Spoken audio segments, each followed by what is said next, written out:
Hello and welcome back to my reaction to the documentary Murder in Paradise. This video is part 9 and covers just 90 seconds, including some confusing and misleading narration, as well as some statements from Andy Hall. Here is the brief segment, and the reference to July is July 2015.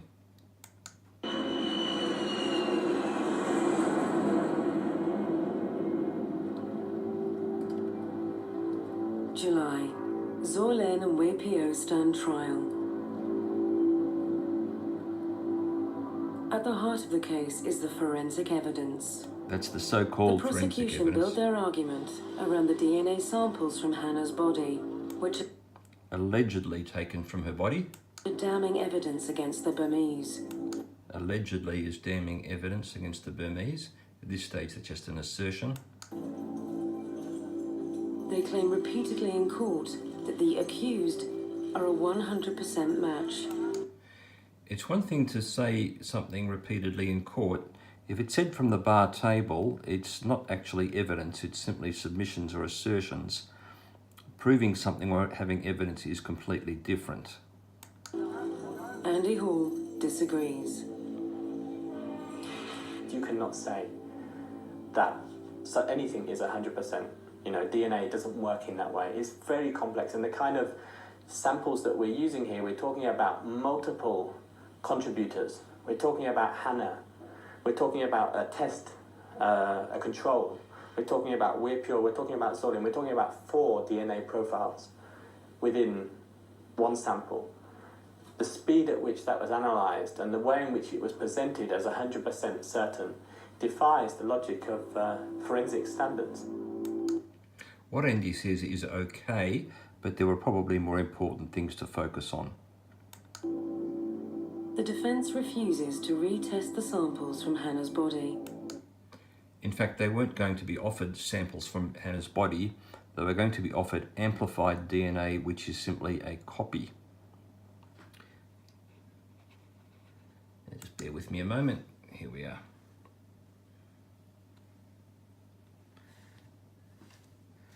I'm aware from my own conversations with the DNA collection expert, Jane Taupin, and from comments that Andy Hall made on social media, that Jane spent some time educating Andy on how DNA is collected and analysed. Here she is on Koh Samui with Andy. She went there at Andy's request for the purpose of giving evidence at the trial.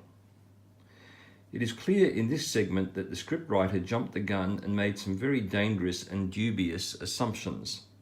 And Andy appears to be answering questions based upon those dubious assumptions.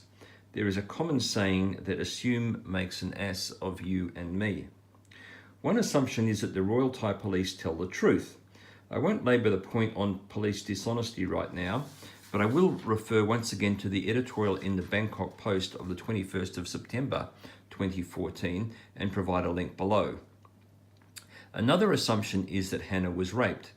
Now, I do not know whether Hannah was raped or not. However, I did see initial reports in which the Thai police stated that Hannah was raped, then another report in which the police retracted those statements, followed by police retracting their retraction and stating once again that she was raped. I also saw reports of statements from the police to the effect that DNA from 3 different males was found on Hannah's body. All the statements from the Thai police in this case are quite unreliable in view of the multitude of contradictory announcements they made. A further assumption is that the rapists, if any, left semen on Hannah's body. It appears from crime scene pictures that a condom had been found near her body. Yet a further assumption is that the relevant police laboratory actually tested a mixed semen sample or samples against the DNA obtained from the cheek swabs taken from Zorlen and YPO when they were in custody. For all we know, the Royal Thai Police simply tested DNA samples from the defendant's cheeks taken while in custody with other samples taken from their cheeks while they were in custody in order to frame them. There was no chain of custody, so an independent professional cannot be certain of what was actually being tested, which is a point that Jane Taupin has made on a multitude of occasions. as well as many other points she has made on the glaring defects in the so-called police DNA evidence. One particular glaring defect that Jane identified immediately must be highlighted. Now, Jane had told me that she had made several requests to Andy Hall to send copies of all relevant papers to her when she was back in Melbourne, so that she could start her preparations before even arriving on Koh Samui. She told me that she was not provided with the requested papers and that questions she had asked Andy had remained unanswered. It is worth noting that Jane provided her services to the defence lawyers pro bono, but it seemed her generosity was not appreciated. It is worth noting, it's common knowledge amongst litigators that proper preparation is the key to success at trial, rather than brilliance, despite what Hollywood might portray. When Jane arrived on Koh Samui and had her first meeting with the defence lawyers, it seemed that they were relatively unprepared and had little knowledge of DNA evidence. She reports that she gave their head lawyer, Nakon, a book that she wrote on DNA for criminal justice professionals, but that he immediately discarded it. She says that the senior lawyers were less than polite to her, but that the junior lawyers, including Nad Bergman, were polite. She added that Nad returned the book to her. Jane indicated that the defence lawyers were puzzled and concerned by a document consisting of a table with many alterations and changes of dates. This document consisting of a table provided by the prosecution, in which the prosecution said came from a police laboratory, and according to the prosecution, proved that the defendant's DNA matched DNA that was supposedly taken from Hannah's body. Jane told me that the first thing that she noticed was that there was no stamp or endorsement on the report to represent that it, one, came from a laboratory accredited under the relevant standard, in this case ISO 17025, and two, was produced under the auspices of ISO 17025. As it transpired, the relevant police laboratory lacked the correct accreditation when the tests were conducted. It appears that the prosecutor concealed this from the Samui Provincial Court, but the laboratory obtained the relevant accreditation prior to the trial, and therefore the prosecutor could represent that it had accreditation, but he apparently failed to reveal that it lacked accreditation at the relevant time. It actually took me many months of writing to the Thai accreditation body called the Bureau of Laboratory Quality Standards in Thailand. This is a picture of its director here, in order to extract the information about the laboratory's lack of accreditation.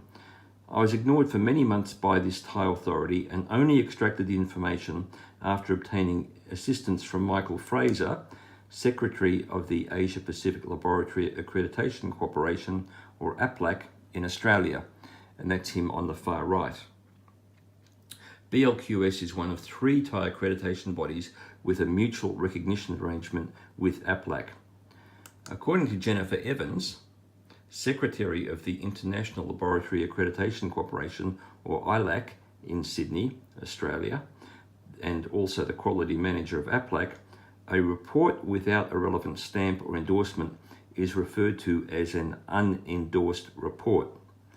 It is actually a further breach of ISO 17025 for the police laboratory to allow its unendorsed report to be used as evidence in court. Jane Taupin, for example, has never seen one used in any British or Australian court.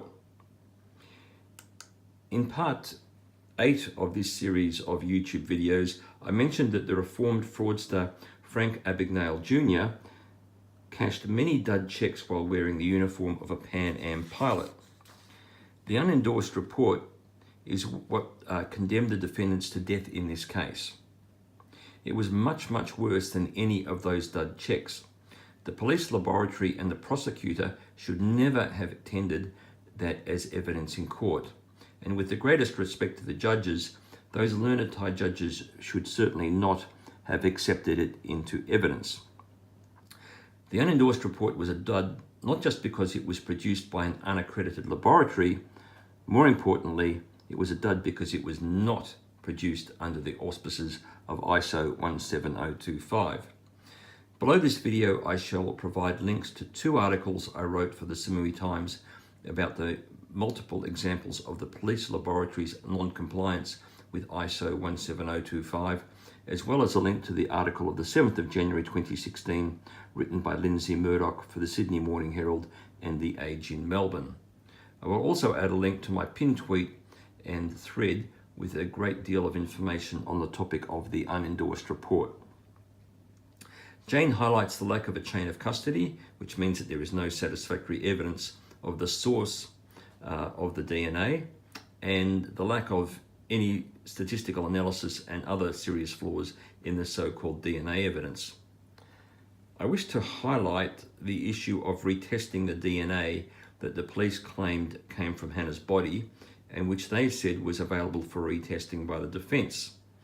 At the commencement of the trial, the Thai police spokesman told the Western media that all the DNA taken from the crime scene was used up in the initial testing and therefore was unavailable for the defence to challenge or retest. In essence, the police were saying, just trust us. No one needs to independently retest anything. This was outrageous, of course, and the media made a big deal of it, as they should. Soon after, another police spokesman said that the media misunderstood the previous statement. Misunderstood in Thailand is a euphemism or code for, you are catching me lying. You are catching me lying, but I intend to blame you for my lies. The spokesman quickly added that the laboratory still had DNA. However, and this is important, the DNA he referred to was merely amplified DNA or a mere copy, like a photocopy from an unknown source. There was no original material of mixed semen. To comply with ISO 17025, the lab needed to keep some original material, that is not a copy, so that it could be retested by an independent party if required. This is consistent with what lawyers in Britain and Australia call the best evidence rule. And this rule exists to prevent miscarriages of justice. In contrast, Thai courts can be inclined to accept bogus evidence, as they did in the Koh Tao case. I've also noted that sometimes Thai courts accept hearsay evidence, yet other times they do not. The rules of evidence in Thailand seem to change with the whim of the judge or judges, and therefore can be quite unpredictable. The lack of any original DNA material was absolutely crucial. It was a crucial point that the Murder in Paradise crew apparently failed to appreciate or bring to their viewers' attention. I asked Jane Taupin how much original material from a mixed semen sample would be required to conduct the relevant test. She replied that it would be approximately 5 microliters. An average teaspoon has a volume of about 5 milliliters. In other words, a teaspoon of the sample would be enough for 1,000 tests. It is preposterous to suggest that the police lab used up all the material in just one test.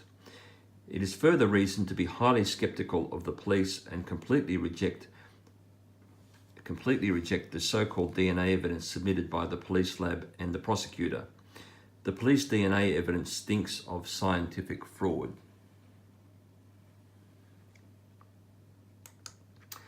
Whenever a British or Australian court is presented with an expert opinion, the established approach is not to blindly accept the opinion.